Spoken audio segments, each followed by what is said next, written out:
Welcome to the latest edition of First State Kopites podcast. Delighted to be joined by Justin, who's in New York, Haitham, who's in Chicago, and Sean and me, who are in Delaware. This is a podcast for Liverpool fans in Delaware and friends of those Liverpool fans who are in Delaware. Thanks for listening on your preferred platform. We're available on all of them, including we have a YouTube channel, which is, I think traffic's picking up on the YouTube channel. So thank you for watching as well as listening. We're going to talk today about what happened in the last couple of weeks. So we're in the middle of an international break, and I think we finally digested the West Ham results from last weekend. We're also going to talk about the Atletico game and perhaps dwell a little bit on this unusual situation where we're qualified for the knockout phases, and we've got these games to go, which just doesn't feel like us. So let's touch on that, and then we'll touch on the managerial merry-go-round, including the appointment of Steven Gerrard as new head coach at Aston Villa. And then finally, we'll look ahead to next weekend when Liverpool face Arsenal, a resurgent Arsenal, or so people would have you believe. We'll touch on that, kind of their run of form and how we think that game's going to shape up. So without further ado, let's cast our mind back 10 days. So it's November 13th, Saturday, November 13th. And a week and a half ago, Liverpool comfortably beat Atletico Madrid at Anfield 2-0. Absolutely loved the article, if you haven't read it, by Gareth Roberts, which was entitled "Instant Karma's Going to Get You," which I think was really aimed at Simeone and his tactics. So let's start with Justin. You haven't been with us for a while. What did you make of the Atletico Madrid game? What were your takeaways? I think with of the competitions we've been better in the Champions League, obviously, because we've gone through our group where we played 4 games, won all 4 of them, and have a pretty lofty goal difference. Where we've won the group with 2 games left to spare, which is not a thing that happens regularly. We like to make things hard on ourselves, but we've gotten through, and I think that one of the things that I think that was really interesting about that game was it felt like Simeone and his team weren't actually there to play against us. They got so caught up in doing shithousery that they actually forgot to play football. It felt like they were just trying so hard to, in particular, wind up Sadio Mane, right? Like that's who they were really targeting, was Mane, and they tried so hard to wind him up that by the time he leaves the pitch at halftime, the game's over. They stopped trying, and we just, shut up shop, shut down the game. And it was just a pretty clinical. We took all of the sting out of it. There was nothing Simeone could do to get his team back into it, and they just didn't threaten us. Like they got the ball into our area, I think. And when I say this, I mean also rather harmlessly. They got the ball into our area twice in the first 5 minutes. And it felt like after that, it was a struggle for them to really just kind of advance the ball past midfield. I think a lot of it is because of just how good Fabinho was in that particular game. He was absolutely outstanding, as was Trent Alexander-Arnold. The ball for Jota for his goal is fantastic. The pass that for Mane's goal is absolutely fantastic. And what else is there to say about Sadio Mane in that particular half that he played? Because that felt like a very vintage Mane performance where he's a little bit devilish, kind of riling up other teams. And then, the goal, obviously I alluded to the ball that Trent Alexander-Arnold plays, but that goal is Sadio Mane carrying 3 defenders off of his back, surging past them, giving the ball away, running into a dangerous spot, and then turning a gorgeously played ball right into the net, expertly dispatched, relatively ruthlessly. And it was just, it was really nice to watch, and I felt like we got what we deserved from that game, and at the same and on a very different way, Atletico got what they deserved from that game too, which was nothing. They offered nothing, they got nothing. I guess at this point there is a risk for them in that they might not even make the knockouts, given they've got essentially 2 tough games away at Porto, I think. I do want to dwell a little bit on Mane, and I'll go to you next, Haitham. This is not the first time they've targeted him. I think they did the same in the first leg when we played them in the round of 16 last season. it seemed to me, and I saw a few comments around this, that the referee seemed very happy to blame Mane for incidents where Mane was being fouled, and it happened on a number of occasions. And even I think there was one where he ended up talking to Mane after he'd been kind of hauled down by somebody and a foul wasn't given. Sadio Mane, it was a pretty impressive 45 minutes, but it would have been nice for him to have been available for the whole 90. It was, right? And Justin is spot on regarding his performance. His performance actually reminded me of his play during the Barca match, the 4-0 match. He did not score during that day, similar to 10 days ago, but he was just all over the place. With regards to, Atletico targeting him, I mean, I remember when Mane was playing, and even during his initial couple of years with us, he could be a hothead at times, and you're like, what are you doing? Just cut it out or whatever. Obviously, teams tend to target him. I don't know. I mean, to me, Mane is the sweetest guy at Liverpool. And if you study his background, where he came from, he's the most humble person at the same time. But I remember him getting sent out when he was at Southampton, maybe a couple of times. Just, it's something gets triggered in his head, and he just starts, getting pissed at whatever is happening to him, and it can just, things can erupt out of nowhere. The referee, I don't know, but it felt like I've seen that before, where referees actually blame him for shit that he did not do. That for sure, that wasn't the first time, and I even read and heard anecdotes about the fact that this has happened to him because of who he is. Obviously an African player. Yeah.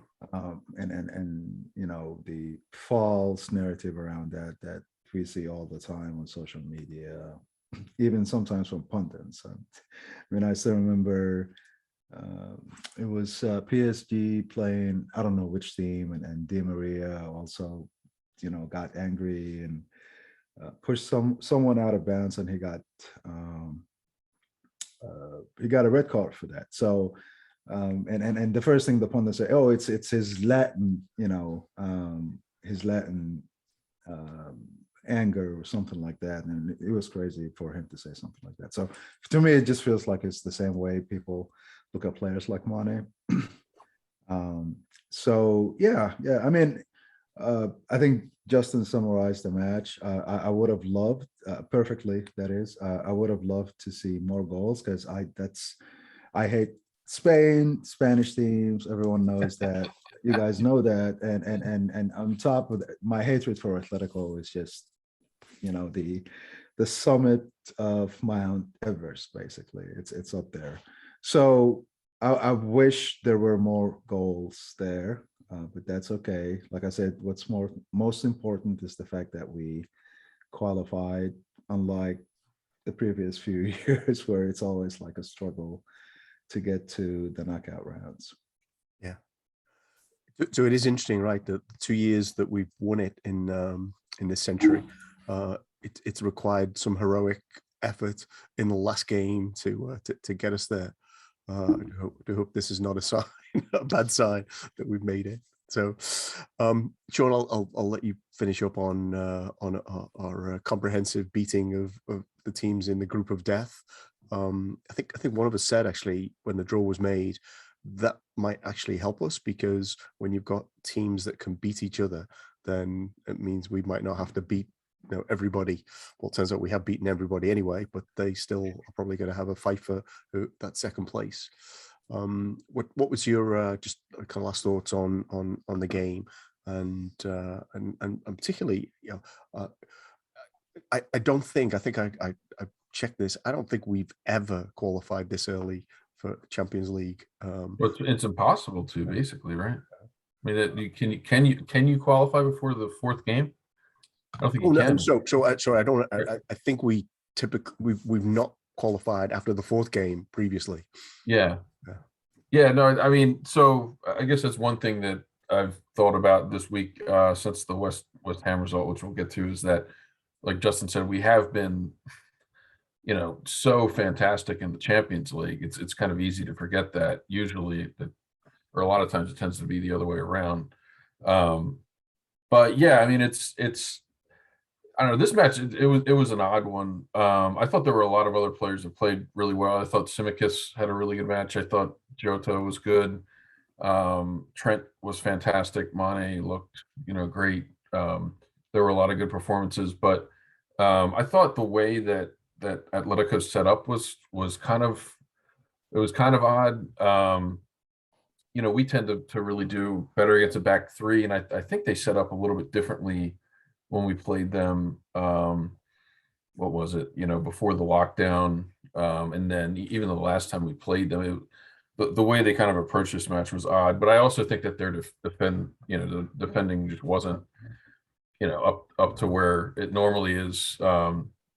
And we scored relatively early on them, and then they got the red card, before halftime, and that was that pretty much. So it was kind of an anticlimactic game, and I think that the referee was really poor, actually. I mean, we kind of benefited from the red card, but I mean, he like you said, he allowed a lot to go against Mane too. I mean, he just wasn't very good all around. So it was kind of an odd game, but I thought we were definitely the better team before the red card, and a lot of good performances, and yeah, it felt good to kind of get back at Atletico a little bit. It would feel nicer if they did not qualify, given that we beat them twice. But yeah, I mean, and to kind of have the group locked up this early, like you said, is a little odd. It'll be interesting to see how Klopp kind of handles that. I think he mentioned it in the press conference that he's not necessarily going to play, weakened squad against people in the Champions League, because he's recognizing that it's still a Champions League match and all that. But so it'll be the rotation part of it, I think, will be interesting in our next two matches. But yeah, it was a good one, and it's funny. I think AC Milan is second in Serie A right now, and they have 1 point in the group. Yep. So it's not like, it's a bad group. We've just played pretty well in all the matches. So yeah, good performance. Indeed, I think one of the things that I've been reading about is that and we've mentioned this before, like Pep Linders has mentioned they've changed something about the formation. I'm still not quite sure I understand exactly what it is, but it does feel like it's much better suited to playing Champions League football at this point, at least, than perhaps playing it in the Premier League, which then allows us to pivot to last weekend's game against West Ham, 3-2. I think we've all had a kind of second look at the game, and there were some kind of narratives that sort of came out immediately afterwards, which as usual on social media targeted certain players rather than necessarily the kind of overall team performance. But let's get into kind of West Ham. Obviously, it was the end of a 25-game unbeaten run, which matched the 1982 team, which I am old enough to remember was a pretty good team. Probably would have won the European Cup had it not been for I think a Grobbelaar snafu away at some Eastern European team. Happened a couple of times, so I can't remember which particular Eastern European team it was, but they were a pretty good team. We could touch on the refereeing because I think that was equally questionable. But it seemed our performance had a lot of errors in it. So Justin, I'll go to you first. What was your summation of the game against West Ham? Was it well, it's interesting that you use the word, pivot to turning over to talk about West Ham, because I think that actually, our pivots in the midfield are what are doing as in at the moment. All of us who watch enough of this team know that we kind of have three different methods of playing, right?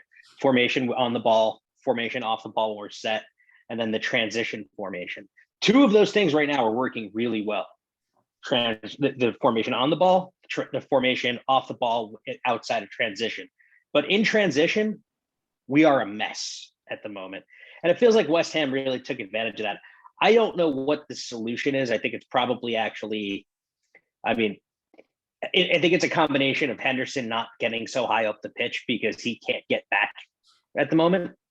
And I think some of it's tactical, right? I think Henderson's being told that you have to get out wide right to support attacks to allow Trent to come in field because they want Trent further in field, closer to the goal. Because I think that, because it does create more goal scoring opportunities for us, and creating goal scoring opportunities was a problem last season. It's not one this season, right? Even in this loss away from home, we scored 2, and in reality, could have very easily walked out up with a 4-3 win. If Mane converts, 2 very good chances, right? So it's not exactly as if we got completely rocked by West Ham. In fact, most XG models actually have us winning the XG in this particular match. But the whole point is, if you're narrowly winning XG, you also can still very easily lose matches because that's the whole function of the expected goal maps. Glad that Daz isn't here to take me to task about bringing up XG, so that's fun. Just an aside, Daz actually referenced XG. He did, yeah, he did. So, wow. Growth. No, but I feel like it's the type of game where they were ruthless and we were. I'm going to say this, and I hate to say this, it's going to rhyme. We were toothless. They buried their opportunities. We spurned ours. It took a Divock Origi, an excellent Divock Origi goal to even give us the faintest hope of getting a point there. So, I think that we got done in by our own, by being naive. I think we got done in by. I think Moyes is getting too much credit for being a tactical genius in this one. But I do think that they dictated where we were playing. Because if you looked, we were very narrow, and we weren't really spreading out their center backs and getting Rice away from their center backs. Like we made it easy on them, and our substitutions didn't make us better. Their substitutions made them better. It's just and then Allison had a stinker. He wasn't Allison's a great keeper. Best in the world in my opinion. He's going to have bad games because he's human. You hope that you win his bad games or something, you bail him out, but we just couldn't. He's bailed us out enough. So, bad day at the office for him. You move on. He's probably fouled for their opening goal. I think he could probably still do better by trying to maybe punch the ball instead of catching it, knowing that West Ham is a team that's going to load up the box against you and try to play it big and ugly in headed situations, which is not something that we shouldn't have been prepared for, because we've seen that, when Moyes has a side that he really likes, he always has a big guy heading the ball to try to create chaos. It was Fellaini at Everton in the best image of that Everton side. You had other players who were good in the air on that Everton side too, as well. Tim Cahill was good in the air as well. Both of them caused us some problems in the past. This one has Antonio, it's got Souček, and it's got the center backs, all of whom could head the ball. And they have a bunch of guys who win second balls by being pretty tenacious and pretty quick. And you know what?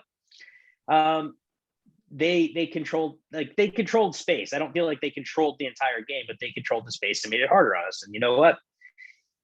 Sometimes you're going to lose those games. Hopefully, we don't have to see too many of them.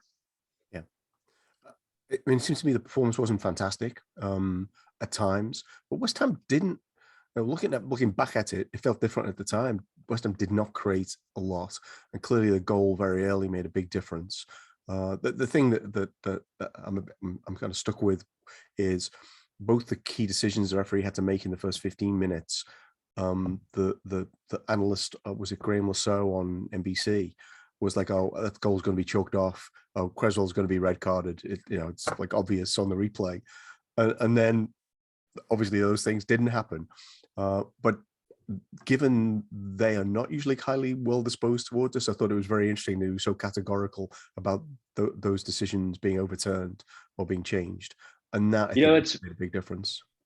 It's funny though. I mean, the one thing that we probably should have had a player do, which was someone should have skived Jared Bowen down for his run on their second goal. Mm-hmm.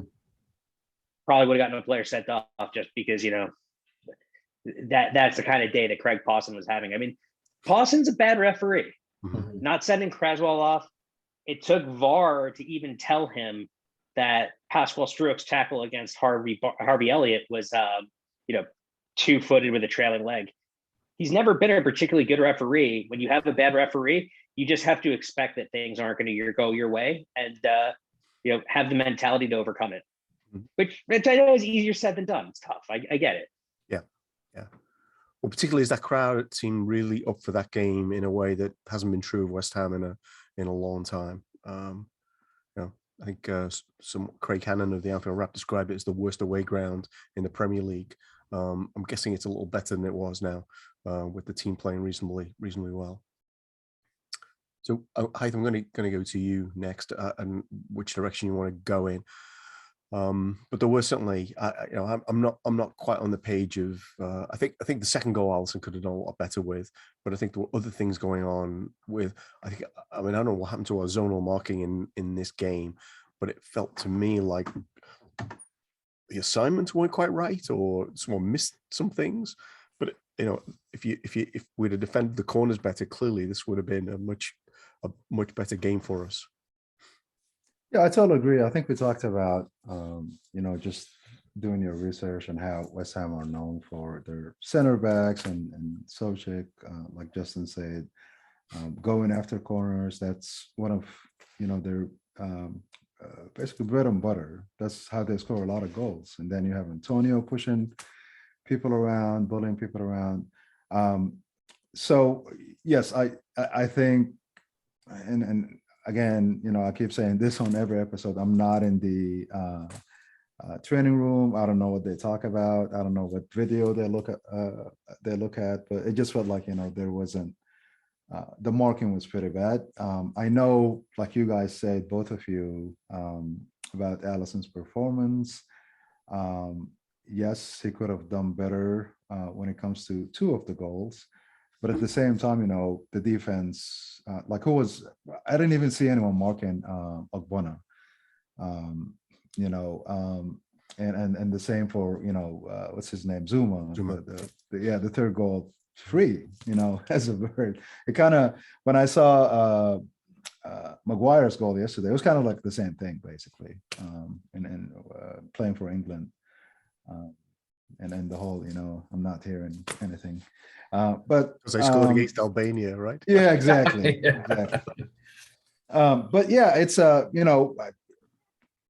be honest, outside City, since this season started, West Ham has been the team I've feared the most. Just I like Antonio. I like watching him play. I like the way he holds the ball. And I watched a lot of their matches, when they play, even their Europa League matches, and they're really, really good. I mean, they were good last year. This season so far, they've improved tremendously over where they were last year. So going in, I hope that we would, it would be. I knew it wasn't going to be an easy game. To summarize it, and again, just kind of like a few recent matches before that, you just feel like we're kind of shaky at times. Obviously the goals and all of that. So it was a little bit traumatic. However, looking at the bright side of things. Christmas is going to be here in a few weeks, and we're not going to be number one. I am. I'm a math person. I'm a logic person. 1 + 1 = 2, but I'm superstitious at the same time. So as long as by Christmas we're not number one, I'm good. And that's I'm logical, except for when I'm not. Yeah. To be fair, we're still the only team, and it's happened multiple times, being first at Christmas and then not winning. Yeah. Although when we did like win, five or six times, I think it's a lot of time. Five. It's three. It's three. Is it 3? Okay. yeah, I think it is. Yeah, I think it's 3. And last season doesn't count because there's no crowds. It doesn't count. Okay. So however, so one last point. I'd rather have this happening this early. All the confusion with tactics and what Justin mentioned about the whole thing about transition. I'd rather for it happen now than in February or March. So Neil Atkinson said something very interesting the other day on the show I was listening to. He said there's no doubt Liverpool will figure this out. The question is, will they figure it out quickly enough for them to be able to maintain a title challenge? I think they will. I mean, they have, best coach in the world, in my opinion. He has a really good staff, so they will. Mm-hmm. I'm confident they will. I mean, we're 4 points back, and it's November 13th, right? Yeah. We were 7 points up on January 28th of 2019, right? Things can turn a lot later and a lot faster. As long as you're in punching distance, you find yourself ways to remain competitive and relevant. That's what you really have to do until it gets to the business end. Just remain relevant. Yeah, agree. Yeah, and now that Divock is back in full Divock form. I'm sorry, Justin's Sean. That was a pretty good goal, actually. It was a good goal. We're going to need them in January and February too during AFCON. I guess that's the one thing that worries me. Yeah, I mean, it was a really disappointing, kind of depressing result. But I wasn't able to watch the whole thing in real time because I had other stuff going on. But I watched it back later, and I don't want to reiterate a lot of points, but like my takeaway was that. Yes, Allison had a bad game for Allison, but I think it was a little bit overblown just how bad a game he had. I think, he was clearly being fouled, in my opinion, for the first goal. So, yeah, he could have gone up and tried to punch it. But, fact is he was fouled probably twice, in my view. One by Antonio, one by Agbana. I think that Agbana header, if that happens in the middle of the pitch and it's Virgil instead of Allison, they probably call a foul on Agbana for the way he jumps up and throws his arm and everything.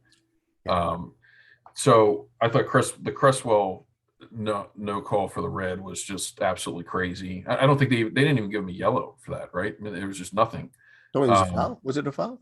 I don't even think they called it a foul. The way that rule works is basically if you don't overrule it and award the red card, you can't give a foul in that situation because if you haven't awarded the foul. Mm-hmm.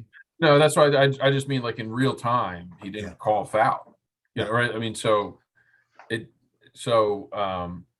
that was kind of crazy, but like refereeing aside, I mean, I think we, at the end of the day, we lost this match because we gave up 2 goals on corners and Mane missed our 2 best chances in the game, but we haven't, most of the games we've played so far this season have not been this close. So, that in a close game, those kinds of margins, that's what decides the game. Yeah.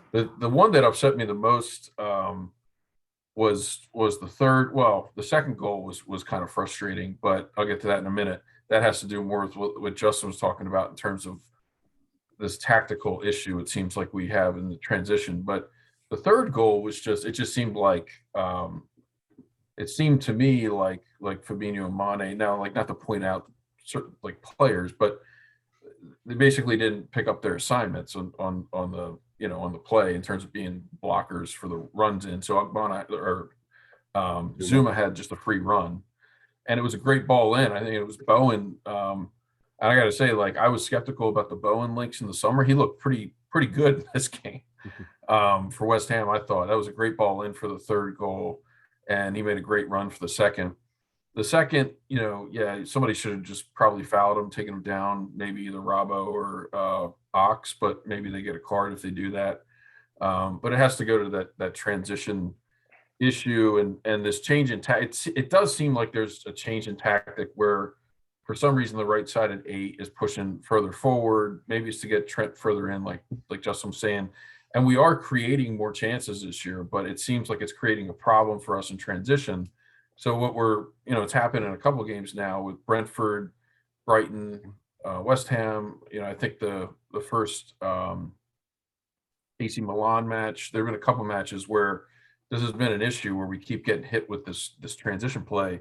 And, it seems like teams like West Ham, who after they scored that first goal and Cresswell doesn't get the card, they basically just sat back and parked the bus for the entire first half. And then once we tied it up, they kind of came back out on us and they start hitting us in the transition. And I don't know, to me, it just seemed like it threw us back on our heels when they were hitting us a couple times on transition. And I think even that third goal came off of one of those plays too, right? Where Van Dijk had to kind of make a save on Antonio. So they got to get that sorted out. I hope they do. I agree with Justin. I think the solution is probably to pull both Hendo and Robbo back deeper a little bit, just to protect against that a little bit, because we're not having trouble creating scoring chances in most matches. We're having a much bigger issue against these teams that are kind of sitting back and trying to hit us on the counter. And then there, we gotta figure out how to improve defending set plays too, because more recently that's been an issue, and some of that might have to do with Bobby not playing. I heard a couple of people say that Jota was kind of in the Bobby role in the middle of the goal for both of those, and he may have made a difference. But it's one of those, like Justin said. I mean, I think it's easy in the moment to get frustrated because felt like we could have jumped out to a lead or been close to Chelsea, but Chelsea's got a really tough run coming up from about like late November through January really, and we're only 1 point behind City, so we're right there. We just gotta, in my view, we have to try to correct some of these tactical vulnerabilities, I guess, if you want to call it. And some of it, probably does have to do with the fact that Thiago and Naby have not been consistently healthy, and we lost Ginny. So like they would help, protect us in that transition period, probably some. But yeah, so it was just one of those. And credit to Moyes. I'll give credit to Moyes. Like, this is the best West Ham team I can remember in a long time. So not that he's a tactical genius or anything, but you got to give him credit. He's doing a good job with this group of players. So I do want to bring up one thing though, right? You're talking about Ox and Robbo not wanting to take a yellow card, right? Not wanting to take a yellow card in transition is a failure to understand that you typically get two of those. Like, I remember Steve McMahon telling me, that back in the golden era of Liverpool games, but back in that original golden era when they were winning leagues, one of the things the midfield would often do is say, each one of us gets one of these per game. I take mine, and then it's your turn to take it it's your turn to take it for me. I'm on mine. You have to take the next one. Yeah. So we don't pass that around enough. Fab is really good at taking his yellow and avoiding the second booking, but the rest of these guys, they had there's no sense in coming in second or third in the league because you want to win the fair play league. Yeah, right. I mean, just to clarify, in my view, I think Robbo should have just cleaned him out. Which, like, I don't know why he didn't, because he normally does. Yeah. When you watch that play back, it's almost like Robbo, Ox, and Fab were all waiting for somebody to do something, and in the meantime, he just makes the run past all of them. So I do think that you're both relying a little bit on the hindsight. Like, if we know that it's going to be a goal resulting from me not fouling him, of course I'm fouling him. But I think, you look at, it's just some other guy running at Virgil. Well, we know what's going to happen next, don't we? And then it doesn't happen next. So I think they've got some muscle memory, which is around, I don't need to foul him because that guy at the back's so good, he's going to clean this up anyway. And I think there's been, I actually thought Van Dijk had a pretty good game. Yeah. But I do think that the way we're more open, and that means that even Virgil van Dijk cannot cover all of that space. Well, and Van Dijk, I think he's not 100% back to, it just for basics from that recovery. To get 100% back, it's supposed to take about 18 months. He's not there yet. At the same time, he saved us. They could have scored a few more if he wasn't playing. He got criticized a few times. It does seem like he's a little bit slow on the turn in like specific instances this year, but again, he's coming off the ACL. Yeah. We can't be that comfortable in those situations. So I don't think we would have played it the same way if it was Nat Phillips back there. No. So To be fair, having watched it back, that was one of the things that surprised me. It's like I thought Virgil actually maybe had one of his best games. yeah, In the Antonio didn't create that much, right? Apart from trying to push Allison in the back a couple of times. they didn't have very many chances. They just capitalized on the few they What's did, that? especially on those corners. But Yeah. I mean, we've been defensively shaky, but I don't think it's on the back four as to why they're shaky. Like Yeah. the issue's coming further up the pitch. The issue's coming in the midfield, right? And it goes down to even then, like, Fabinho is just one player. He can't sit there and suck up and cover all transition angles too. It's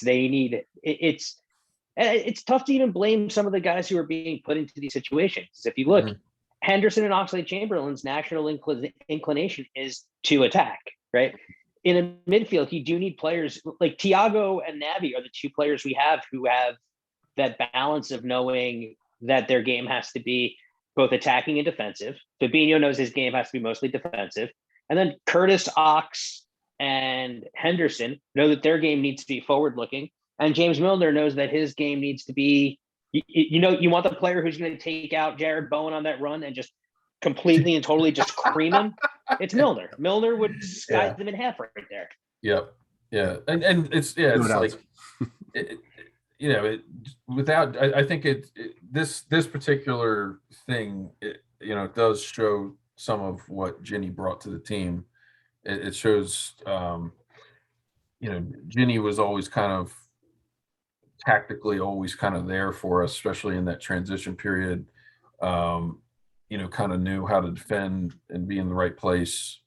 And it seems like Thiago and Naby were sort of supposed to collectively fill that role, and they've both just been injured, not consistently be able to be there. So we have like Ox and Curtis and like random people kind of filling in there. And I don't know, that might be a big part of it, but it also does seem that getting that right sided 8 too far up the pitch, if you can't recover, like Harvey Elliott, could maybe recover faster because he's 19 and really fast. Henderson, 2 years coming off injury. I don't know, maybe he's being put in a position that's a little bit unfair. But I have confidence we'll figure it out. Hopefully they figure it out when we come back from the international break.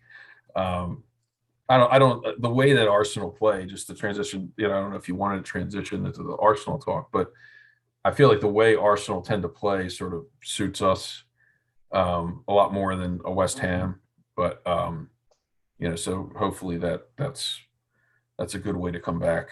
So I think you've transitioned already, and we'll talk about the managers after. Well, let's go to the Arsenal game because I think that actually flows better. So I was looking at Arsenal's record, and they're 2 points behind us. They're 8 games unbeaten, including 6 wins, and they've only conceded 4 goals in those 6 matches. And if you look a bit more closely, they beat Burnley 1-0, they beat Watford 1-0. They had trouble against Palace, which I thought was interesting.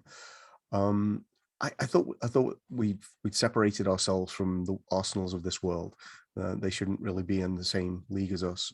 Am I wrong, Justin? No, you're not. And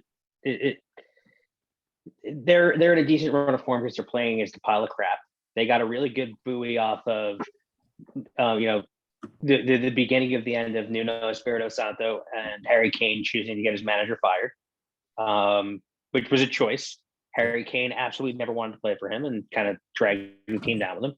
But I mean, they're decent. I mean, Arsenal is going to be what they're going to be for the next few seasons, which is going to be a bunch of young, very talented players. They have some players who are good, like Bukayo Saka and Emil Smith-Rowe are both extremely good, young, talented players who I'm sure are going to have some real highs in form and some real dips in form over the course of the next few seasons. Both of them are playing very well right now. Aubameyang actually looks like he cares again a little bit.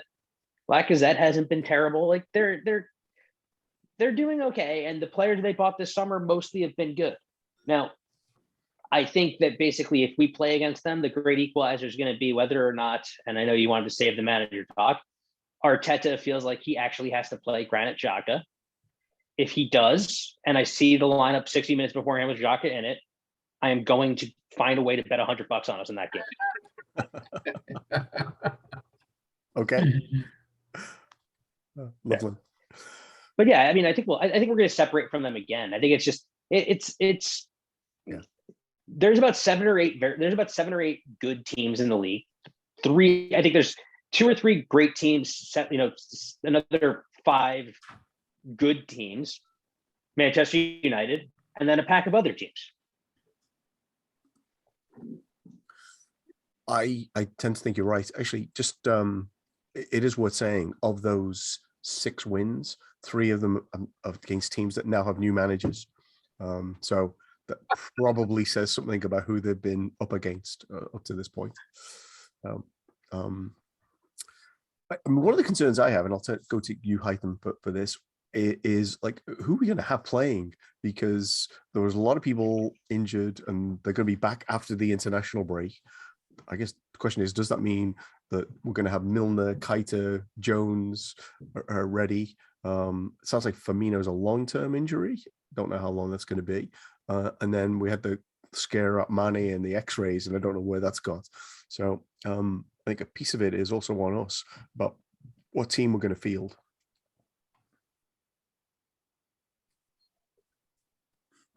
Oh, Haitham, I think you're on mute.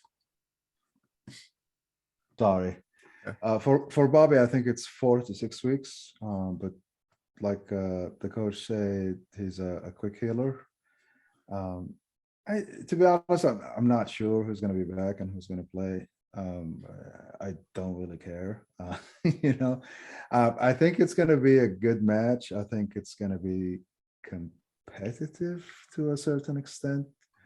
But I just feel like Arsenal, and you hit the nail on the coffin. Paul, they haven't played anyone really. So that's where this streak is coming from. They're a good team. I mean, I'm not taking anything away from them, but still, I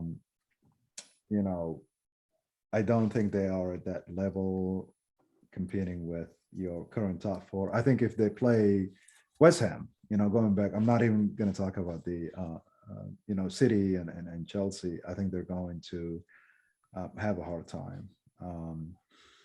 But yeah, it's a home match for us. They've really suffered, playing us at home, even this past season with half our,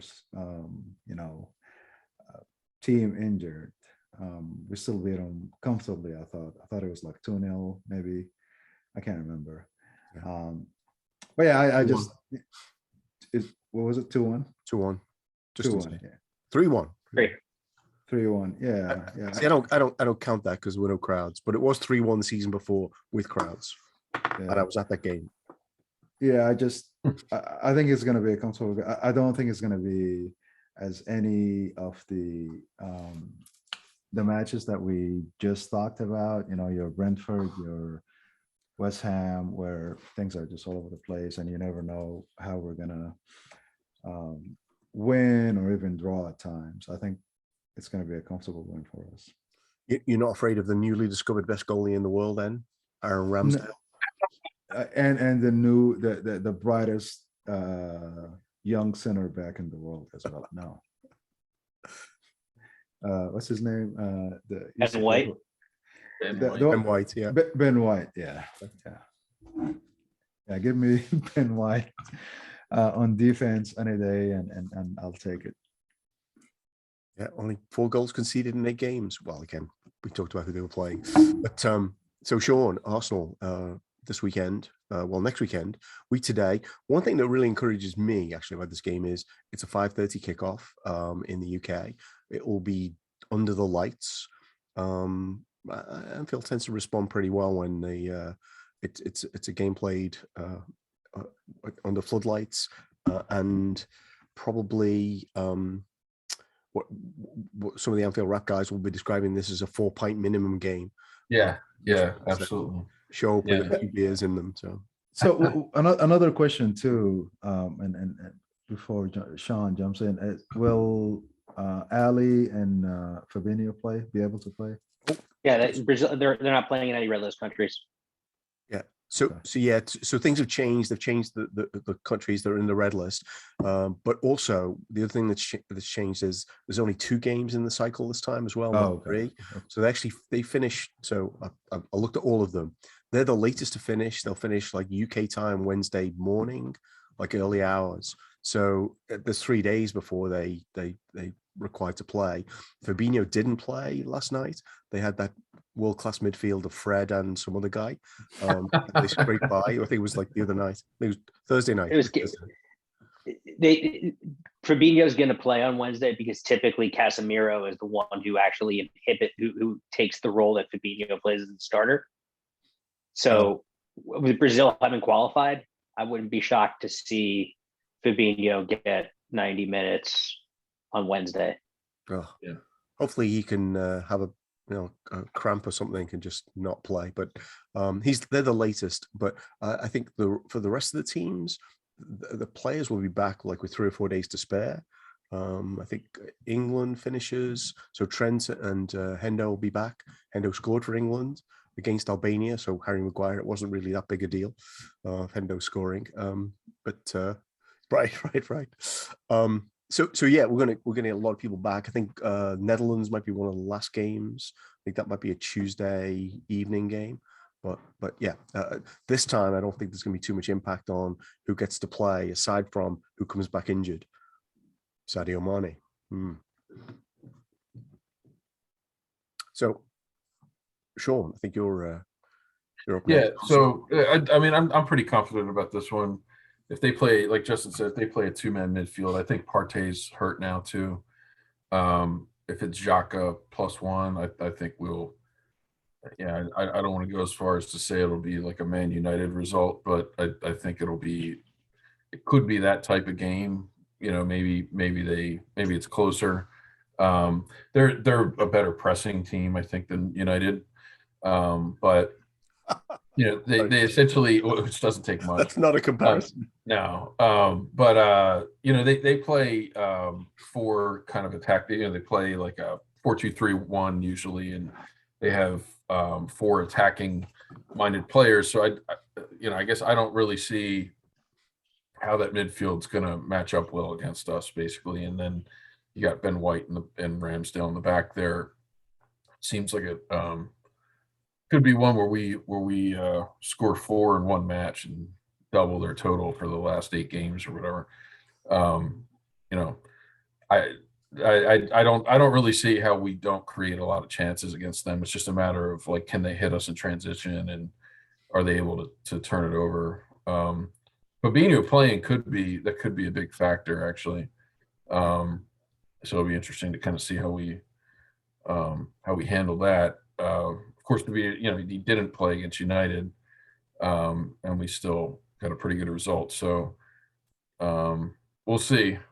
But I'm pretty confident. I'm not too concerned about Arsenal right now. I think those types of teams that play the way that Arsenal tend to play, that like to come out and try to be more attack minded, we usually fare pretty well against.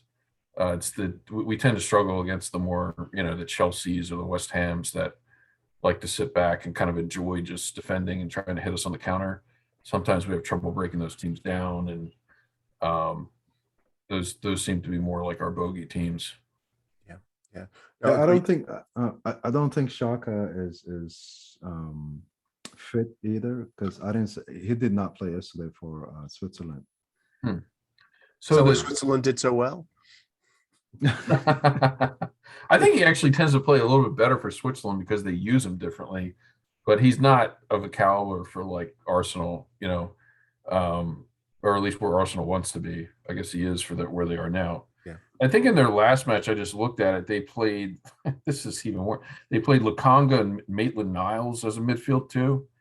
I wouldn't be confident if I was an Arsenal supporter if they went in with that midfield too against us. Yeah. But, so this is a complete aside. I don't understand the resistance to playing Maitland-Niles. He looks like a pretty decent footballer. He is. Yeah. He is. No, he is good. I don't know. I don't know about him playing as a defensive midfielder in a 2. That's But- in Shaka.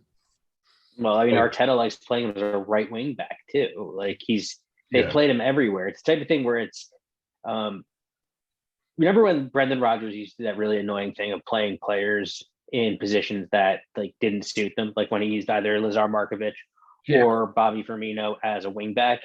Downing. That's how Yep. Downing. Yeah. Mhm. Like that's how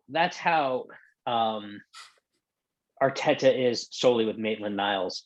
I do have one question for us though, how we'd line up is,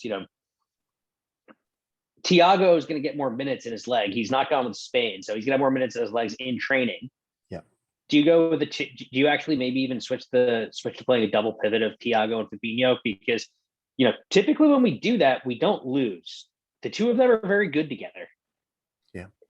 I would love to see us play Fabinho, Thiago, and Henderson. I've been kind of waiting for that midfield, to happen more all season. That's the midfield I wanted to see this season. Or with Nabi with those two, because we went on a 10-game run with those two in midfield last year, but when we finished the season. 1-8 drew 2. So which is Right. if you do that over every 10 games over the course of a season, you win your league. Right. Yeah. Yeah. So, and the other thing I want to say was, this is backtracking a little bit of that West Ham game. I felt like if we had brought Thiago on a little earlier, it would have helped stabilize the game.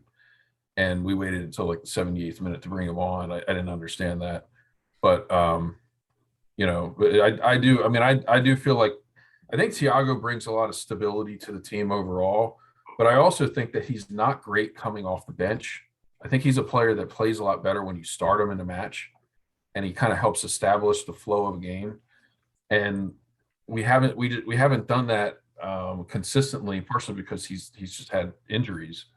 But I think if we could get into a rhythm with him starting, I think it would help us out a lot with a lot of the issues we've had. What do you think, Haitham? Thiago to start?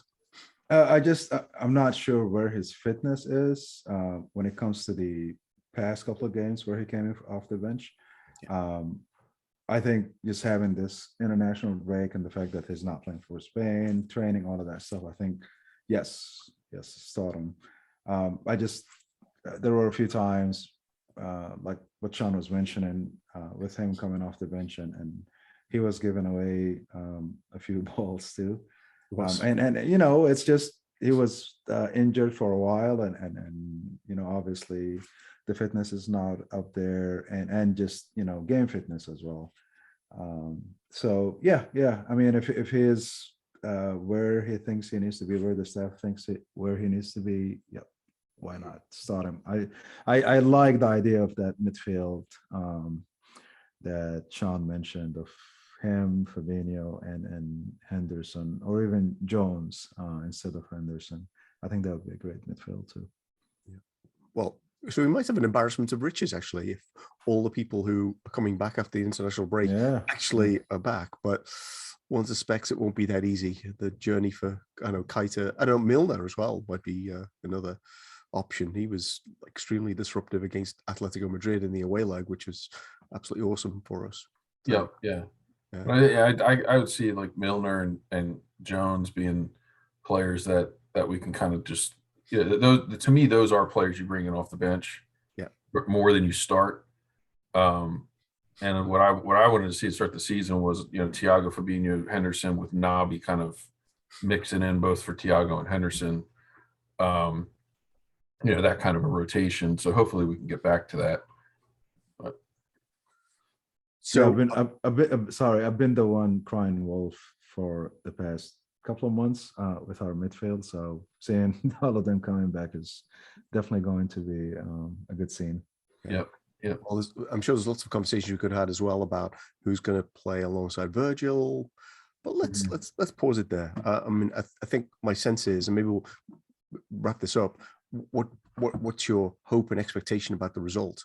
I think Sean already said it was going to be 7-0. Is that what you said? No. What do you think a realistic score is? Justin, you want to go first? Oh, I think we could beat Arsenal probably. I'm gonna go with history repeating itself. I think it's a 3-1. Sounds good. Sounds good. What about you, Haitham? 3-2. Oof, I don't like Yeah. that. I'm going to go 4-1 for the record. Well, just to outdo everyone, I'd love it to be like a 5 again, really. Because it's been a couple of years since we regularly scored 5 against them. Yeah. The problem is that we don't have the guy who lights them up healthy and available, because Michael Edwards' dog's namesake is unfortunately injured. Yeah. To be fair, you're right. So we've not left much time, but I do quickly want to, and maybe the way of doing this is like one. So what is the 20% of the Premier League managers have changed in the last 2 weeks? I don't know if there's more to come. Obviously, one of the most significant appointments was Steven Gerrard at Aston Villa, where interestingly I saw today he'd also brought with him Gary McAllister, friend of our team, obviously, and Michael Beale, who had coached our under-18s, I think, at one point, with him to Villa. But then there's also changes at Newcastle, Norwich. Disappointed to see Frank Lampard wasn't coming back to the league in a kind of twisted way. And obviously Conte is impersonating Nuno Espirito Santo in his first game in charge of Spurs with their draw at Everton. We've also we're going to lose Michael Edwards as well. A lot of stuff out there for the international break. I know, so take whichever theme you'd like. But we obviously, one or two of us would probably want to talk about Steven Gerrard's appointment and what the likely outcome of that is going to be. So I'll start with you, Justin. All right, so I'm actually going to go with Conte. I'll let other people talk about Gerrard. Conte is doing that thing at Tottenham where he tries to make it look like he's doing like the same thing with United players choosing not to have the brownie because they were afraid of Ronaldo judging them. You should never be afraid of Cristiano Ronaldo judging you, right? He's not a man who has the ability or freedom to pass judgments on anybody else. But banning sauces from the cafeteria, these are professional athletes who are burning like 4,000 calories a day. They all know how to eat at this point. Like, I just want all of this like fake, like performative, this is what performance is to end. At this point, we know what like the extreme end of nutrition is for professional athletes. But I guess like, we have to just, keep up that image of this is what the manager's template and playbook needs to be in order to show that he's serious about his job. On the same note, a 10 rule edict came out from new Barcelona manager Xavi, which is very similar. I mean, like I just want these guys to behave like normal human beings, because I think that that's actually a bit more relatable. I was shocked to read that Conte has brought with him 4 like performance/nutrition coaches. Have you seen the size of his coaching entourage? Yeah, it's ridiculous. Yeah. Yeah. That was one of the things, that I heard about him potentially not getting the United job, just because it would be so expensive for them to pay his whole staff and pay off the entire current staff. But wow, yeah. Who needs them when you've got Ollie, right? Yeah, I mean, I guess maybe I'll leave us with, Ollie's at the wheel. Still at the wheel. So, Haitham, feel free to go in any of those directions. What's your take on the managerial? Yeah, I'll take the Gerrard appointment. I think he's really going to do well. On top of his the job that he did at Rangers, I think he did a great job. I mean, going back and getting a trophy after 9 years of domination by the biggest Rangers rival. I think the players that he has at Villa at the same time are even better than the players that he had at Rangers. I mean, that's a given. So for Villa, the fact that they fired Dean Smith, and I've been saying it, from day one, it's going to just take a while for them to actually perform well. Like, you brought all these great players, good players, not great, good players, and got rid of, our guest from last week. So it's going to take time. And you know, obviously they didn't want to give him the time for whatever reason. That's their prerogative. But I think he is going to work those players, and they're actually do good. They're not going to get relegated. The other two managers are going to get relegated. Oh, you mean Eddie Howe and Dean Smith? And Dean Smith, yeah. And for Dean Smith, it's just, you know, the fact that he's going to accept, I don't know if he did already or not, but the Norris job is just beyond me. But yeah, if he wants to go down again, that's up to him. It looked likely at the time of recording that he was going to be the new manager. That whole thing doesn't make sense to me, but that's a different topic. Yeah, I think his firing is unwarranted, by the way. But the fact that he's taking this other job is just, well, it's the taking the other job that feels like, why would you do that? Yeah. Anyway, so Sean, CVG, and Entourage, or so who's left? So I agree. I think Newcastle and Norwich are both. I think Norwich is definitely going down. Doesn't matter who they appoint. I think Newcastle could stay up, but I don't think they will with Eddie Howe. And it just felt like I don't know. I didn't quite understand that appointment. Didn't feel like a great one to me for them, given, you know, where they are and their resources. And I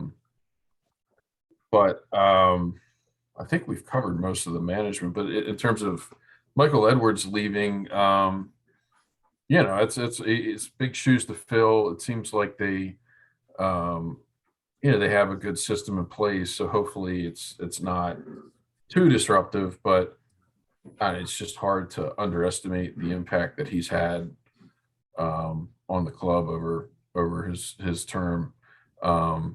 You know, in terms of the staff, probably, you know, second most important person to Klopp.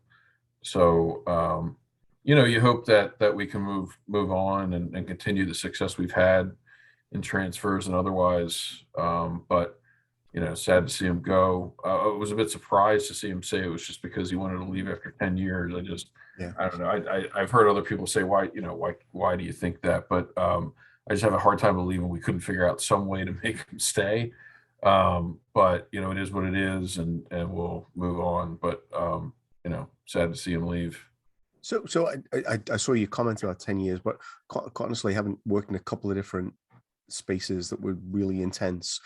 10 years is a really long time to be doing what he was doing, you know, and the early years can't have been easy because Rodgers didn't want to listen to him or anyone else. Yeah, so, absolutely. So I get that. Hopefully, my hope is that in 3 years' time, we'll be like Julian Ward. He was our best sporting director ever. By the way, I thought it was funny. He did, in his letter, he did have a little dig in there about the laptop. I don't know if you've noticed that. No.